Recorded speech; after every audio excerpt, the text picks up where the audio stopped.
আচ্ছা, খেয়াল করেন। তো আমরা এর আগে ক্রপ টুল দিয়ে একটা কাজ দেখছি, একটা ছবিকে আমি মানে ওই একটা পরিপূর্ণভাবে দেখানোর চেষ্টা করছি। একটা ছবি আসলে যে যে সাইজে বলুক না কেন, সেই সাইজটা আমরা নির্ধারণ করব প্রথমে ফাইল থেকে নিউতে গিয়ে এই ইন্টারফেসটার মধ্যে সেই সাইজটা পুরোটা নিয়ে আসবো।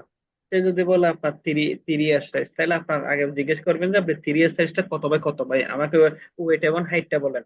আমার ওয়েট এত, আমার হাইট এত, এটা যদি বলে সেটা আপনি এখানে বসাই দিবেন, দেন ওকে দিবেন, সাথে সাথে ওই পেজটা চলে আসবে, সেটার উপর ডিজাইন করা শুরু করবে। আর ক্রপ টুলের কাজ হচ্ছে কাটা। আমি ক্রপ টুল নিয়ে এখানে একটা ক্লিক করতেছি। ক্লিক করার পর দেখেন এটা এইদিকে যেহেতু 1.5 × 1.9 আছে, সেহেতু 1.5 × 1.9 ইঞ্চি দিয়ে এভাবে করে সেটিং হয়ে গেছে। যদি কখনো আমার এটা ক্লিয়ার করে দিই, তাহলে আমি নিজের ইচ্ছা থেকে এদিক থেকে কি করে দেবো, একটু বড় করতে পারতেছি, এদিক থেকে বড় করতে পারতেছি।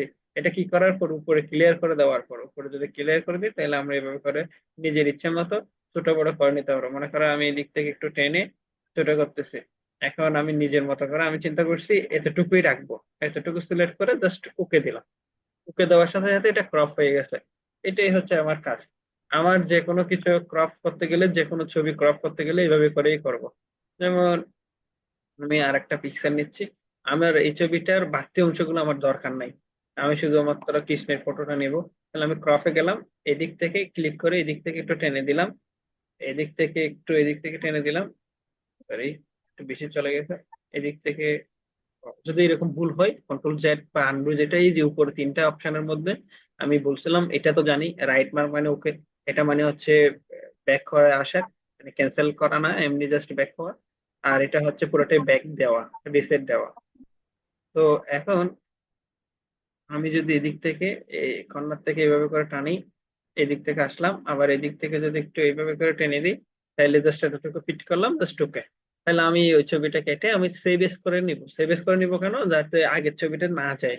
আমরা সেভ করলে আগের ছবিটা চলে যাবে, এই কারণে আমরা সবসময় সেভ এস করে করে কাজ করব। এই হচ্ছে কথা। তো এটা হচ্ছে ক্রপ টুলের কাজ। আর ক্রপ টুলের কথা আর বলতেছি না। আর একটা হচ্ছে এখানে ভিতরে আর একটা টুল আছে, পার্সপেক্টিভ ক্রপ টুল। যদি আমার কখনো ইবুকের কোনো ইয়া দরকার হয়, তাহলে আমরা এইভাবে করে নিব। আমি একটু গুগলে গিয়ে, আমি এটা স্ক্রিনটা শেয়ার করতেছি না, ইবুক লিখে সার্চ করতেছি, ইবুক, ইবুক পিকচার। আমি একটা ছবি ডাউনলোড করে নিয়ে আসি আপনাদের, যাতে সময় বেশি না যায় আর কি। হ্যাঁ, আমি এখান থেকে ইমেজে যাচ্ছি। ইমেজে যাওয়ার পর এটা আপনারা দেখবেন না, কারণ আমি অনলাইন থেকে সরাসরি গুগলে গিয়ে যাচ্ছে, তো এই কারণে। তো ইবুক লিখে সার্চ করে গুগল থেকে একটা ছবি ডাউনলোড করতেছে, আপনারা ভিডিওতে দেখবেন আবার। তো মনে করেন আমি একটা ছবি ডাউনলোড করি।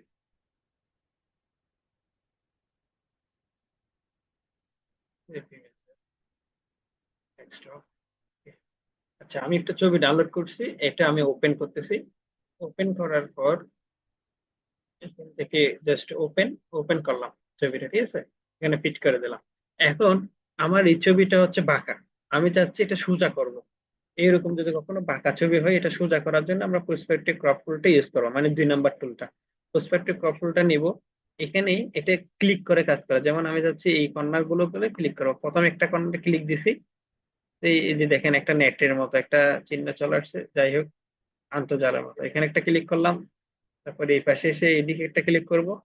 আর এইদিকে এসে এইদিকে মনে করেন আমি কতটুকু রাখবো, মনে করেন হ্যান্ডের এতটুকু রাখি বা এতটুকু, ওকে দিলাম। ওকে দেওয়ার পর এই বাঁকাটা পুরোটাই ছবিটা কেটে নিলাম, কেটে নেওয়ার পর জাস্ট ওকে দিব। দেখেন সাথে সাথে ছবিটা কি হয়ে গেছে, সোজা হয়ে গেছে। এই ধরনের যদি কখনো বাঁকা ছবি হয়, তখন আমরা এগুলোকে সোজা করতে পারি। এক কথায় এগুলো ইবুক যেগুলো আছে, ইবুকের মধ্যে আমরা এগুলো পেয়ে থাকি। আমি স্ক্রিনটা শেয়ার করে আমি আর একটা ছবি অনলাইন থেকে ডাউনলোড করতেছি। যেমন আমি এখানে ইবুক লিখে সরাসরি সার্চ করলাম। তারপর এখানে আরো অনেক ধরনের বই আছে, আপনার বই থেকে, যেমন এটা বাঁকা, এইটাও আমরা চাইলে সোজা করে ফেলতে পারবো। এই ধরনের বাঁকা থাকলে, যেমন এটা পুরোটাই বাঁকা, এটা আমি সরাসরি কপি করে নিই। আমি কপি ইমেজ করে আমি আমার স্ক্রিনে চলে যাচ্ছি।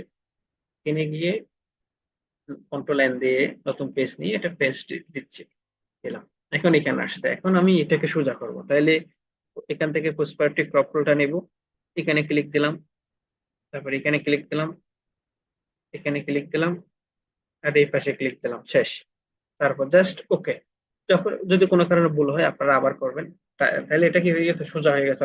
অর্থাৎ আমাদের কোনো ছবি যদি বাঁকা থাকে, বাঁকা অবস্থায় থাকে, সেই ছবিটাকে আমি সোজা করতে চাইলে এই পন্থা ছাড়া আর কোনো পন্থা আসলে ভালোভাবে কাজ করবে না। এই পন্থাটা অনেকটা ইজি, যেটার মাধ্যমে আমরা কি করতেছি, এখান থেকে জাস্ট এইভাবে করে একটা ক্লিক করলাম, এদিকে একটা ক্লিক করলাম, অর্থাৎ চারটা কর্নারে চারটা ক্লিক করলেই এনাফ। চারটা কর্নারে চারটা ক্লিক দিয়ে জাস্ট ওকে দিব উপরে, তাহলে এটা কি হয়ে গেছে, বুকটা কেটে নেওয়া যাচ্ছে, এটাই। তো আজকে এতটুকুই। আমি জাস্ট এখানে দুইটা টুল আলোচনা করছি। আমাদের বাড়ির কাজটা আমি লিখে দিব। বাড়ির কাজটা হচ্ছে ক্রপ টুল নিয়ে আপনি যে কোনো কি করবেন, পাঁচটা ছবি কাটবেন, কেটে দিবেন। আর পার্সপেক্টিভ ক্রপ টুল হচ্ছে আপনি এরকম ইবুকের যেগুলো থাকবে সেগুলো কেটে কেটে এরকম এই পাশে ইবুক ছবিটা রাখবেন আর এই পাশে এটা রাখবেন। আমি একটু মনে করেন একটা আইডিয়া দিচ্ছি। যেমন আমি একটা পিকচার নিলাম।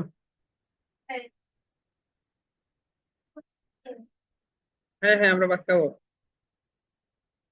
দেন এখান থেকে এখানে নিয়ে আসলাম এটা। তো আমি যদি পুরাতনটা এদিকে দেখি, কন্ট্রোলটা জেড ব্যাকটা নিই, এটা তো অবশ্যই আপনাদের সেভ করা থাকবে বা ডাউনলোড করা থাকবে, এটাই পাশে দেবো। এই পাশে দিয়ে একটু ছোট করে দিচ্ছি।